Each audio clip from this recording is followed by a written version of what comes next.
તો નમસ્કાર મિત્રો, સ્વાગત છે ફરી એકવાર તમારું આજના વિડીયોમાં। તો આજના વિડીયોમાં આપણે વાત કરશું બાઇક સહાય યોજના 2026 વિશે। તો આ સહાય યોજના શું છે અને તે કોને મળશે, કેવી રીતે મળશે અને શું એના માટે ક્રાઇટેરિયા એટલે કે શું જરૂરી ડોક્યુમેન્ટ છે અને કઈ વેબસાઇટ ઉપરથી ભરવું, બધી માહિતી આપણે આ વિડીયોમાં જોશું। તો વિડીયોને છેલ્લે સુધી જોજો અને તમારા મિત્રો સુધી શેર પણ કરજો અને ચેનલ ઉપર નવા હોય તો ચેનલને સબસ્ક્રાઈબ પણ કરી દેજો। તો ચાલો હવે ટાઈમ વેસ્ટ કર્યા વગર વિડીયોને ચાલુ કરીએ। તો સૌથી પહેલાં તમારે ગૂગલ ઉપર જવાનું છે અને ગૂગલ ઉપર સર્ચ કરવાનું છે આઈ ખેડૂત।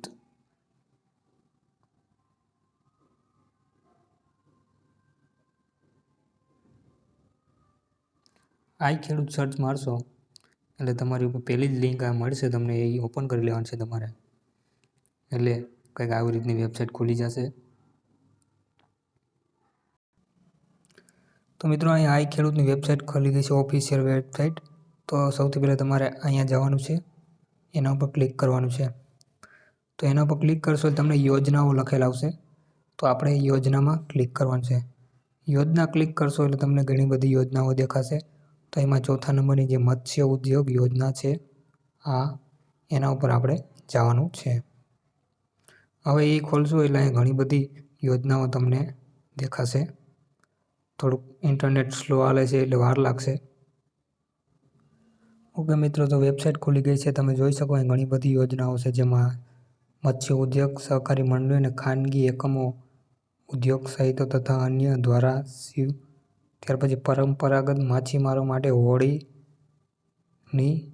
હોડી રિપ્લેસમેન્ટ અને જાળી પ્રદાન, એટલે આ યોજના માછીમારો માટે છે।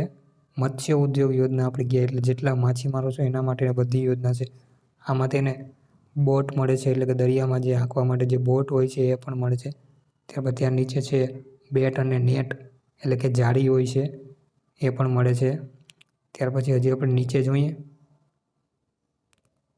તો નીચે તમે જોઈ શકો અહીંયા upgrade of existing fishing vessel for export competency. આપણે તો ખબર ના પણ જે લોકો જે આગળ બોટ હાંકતા હોય છે એ લોકોને આના વિશે માહિતી હશે।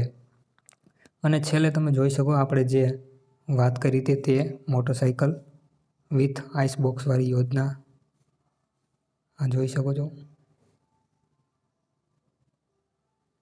તો મિત્રો આપણે આ યોજનાની વાત કરવાના છે, જેમાં મોટરસાઇકલ વિથ આઈસ બોક્સ આ યોજના, એની નીચે તમે જોઈ શકો તો રેફ્રિજરેટર વ્હીકલ, એટલે કે આ મોટી વ્હીકલ પણ મળે છે આ યોજનામાં। જો તમારે એના માટે અરજી કરવી તો એના માટે આપણે અલગથી વિડીયો બનાવશું।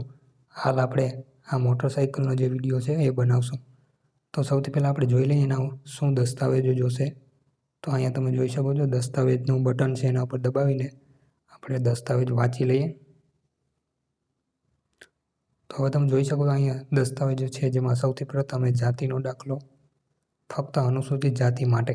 ત્યાર પછી જે ખરીદ કરવામાં આવેલ સામગ્રીનું જીએસટી વાળું ઓથોરાઇઝનું બિલ, એટલે કે તમે જે ખરીદી કરી હોય, પહેલાં બોટની ખરીદી કરવાની છે ને પછી તેનું બિલ આમાં દેવાનું છે, એટલે ત્યાર પછી તમને જે પૈસા જે છે એ મળશે। ત્યાર પછી અરજદાર દ્વારા જે ચૂકવણું કરવામાં આવેલ હોય તે અંગેની પહોંચ, ત્યાર પછી પ્રોજેક્ટ રિપોર્ટ, ત્યાર પછી આધાર કાર્ડ, ત્યાર પછી બેંક પાસબુકની નકલ અથવા તો કેન્સલ ચેકની નકલ, ત્યાર પછી ઓથોરાઇઝ્ડ ડીલરનું કોટેશન, એટલે વાહન અને કન્ટેનરનું કોટેશન, ત્યારબાદ લાભાર્થીનો ફોટો, ત્યારબાદ છૂટક અથવા જથ્થાબંધ માછીમાર વેચાણના મત્સ્ય ઉદ્યોગ ખાતાનું વેલિડ લાયસન્સ, એટલે કે તમે માછીમારનો ધંધો કરો છો તેના માટે તમારી પાસે લાયસન્સ હોવું જોઈએ।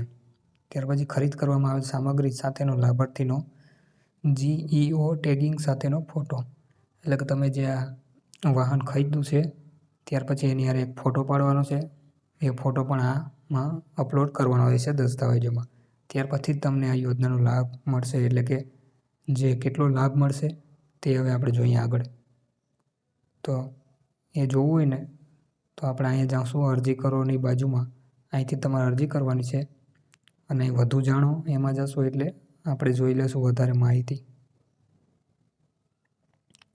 તો તો હવે અહીં આપણે વધારે માહિતી એના વિશે મળશે, જેમાં આપણે વાંચશું કે ભારત સરકાર તરફથી જે તે વર્ષમાં ફાળવેલ જનરલ મહિલા ST કેટેગરીના લક્ષ્યાંક મુજબ નીચેના ધોરણે સહાય મળવાપાત્ર લાભાર્થીને મોટરસાઇકલ વિથ આઇસબોક્સની યુનિટ કોસ્ટ ₹75,000ની સામે જનરલ કેટેગરી માટે 40% સહાય એટલે કે 30,000 સુધીની સહાય મળશે, અથવા તો ખરીદ કિંમતના 40% એ બેમાંથી જે ઓછું હોય તે સહાય જનરલ કેટેગરીના લાભાર્થીને મળવાપાત્ર છે. ત્યાર પછી મહિલા અને SC અથવા ST કેટેગરીના લોકો માટે 60%ની સહાય મળશે, એટલે કે એને 45,000 સુધીની સહાય મળશે.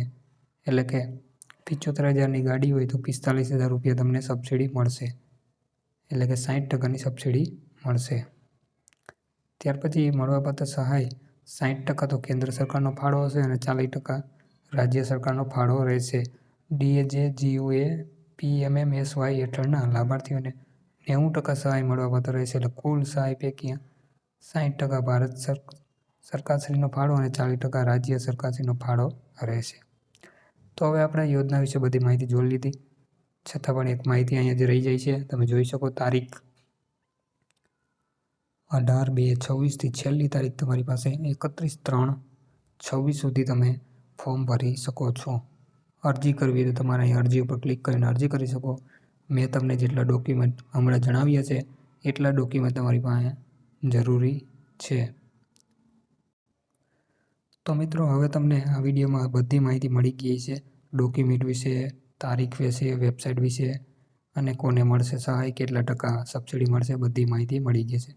વિડીયોને એક લાઇક કરી દેજો અને તમારા મિત્રો સુધી શેર પણ કરી દેજો, અને ચેનલ પર નવા હોય તો સબસ્ક્રાઈબ કરવાનું તો ભૂલતા જ નહીં, એટલે કે આવનારા સમયમાં હજી પણ જે કંઈ નવી યોજનાઓ આવશે તેના વિશે વિડીયો હું બનાવતો રહું છું.